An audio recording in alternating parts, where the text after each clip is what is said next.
بسم اللہ الرحمن الرحیم۔ فرشتے روح لے کر آسمانوں میں چلے جاتے ہیں تو قبر میں سوالات کیسے ہوتے؟ ناظرین کرام، آج ہم اسی پر بات کریں گے۔ قرآن و حدیث کی روشنی میں اس کی مکمل تفصیل جانیں گے۔ قرآن مجید میں آتا ہے کہ فرشتے انسان کی روح کو لے کر آسمانوں میں چلے جاتے ہیں تو پھر قبر میں موجود مردہ جس میں روح بھی موجود نہیں، پھر منکر نکیر اس مردہ جسم سے کیسے سوالات کرتے ہیں؟ قرآن مجید میں آتا ہے کہ نیک لوگوں کی روحیں الغین میں ہوتی ہیں تو یہاں بس سوال پیدا ہوتا ہے کہ الغین تو آسمانوں میں ہے۔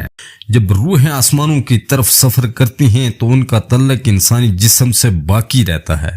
یہ بات قرآن و حدیث سے ثابت ہے۔ اس کی مثال کچھ اس طرح ہے کہ قرآن مجید میں موت کو نیند سے تشبیہ دی گئی ہے۔ جب انسان سو جاتا ہے تو اس کی روح کا تعلق اس کے جسم سے کمزور ہو جاتا ہے۔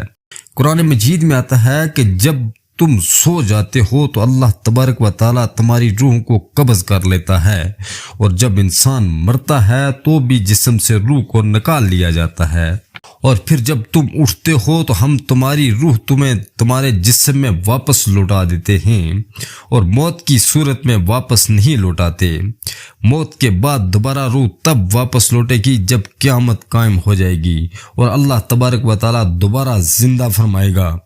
نیند میں انسان کی روح مختلف مقامات کی سیر کر رہی ہوتی ہے جو کہ انسان کو خواب میں نظر بھی آتا ہے۔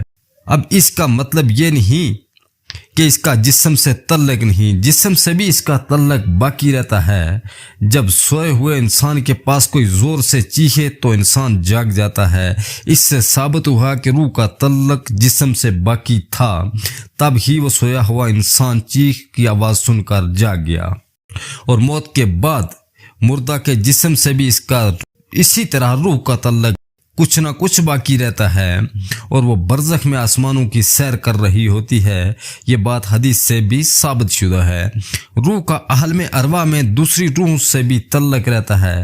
انسان خواب میں کسی دوسرے سے ملاقات بھی کر رہا ہوتا ہے، اور بستر پر موجود جسم سے اس کا تعلق بھی باقی ہوتا ہے جس کو وہ خواب کی صورت میں دیکھ رہا ہوتا ہے۔ بہت شکریہ ناظرین کرام، جاتے ہوئے ویڈیو کو یہیں پر لائک کر دیں اور چینل کو سبسکرائب کر کے بیل آئیکن کو پریس کر دیں۔ بہت شکریہ۔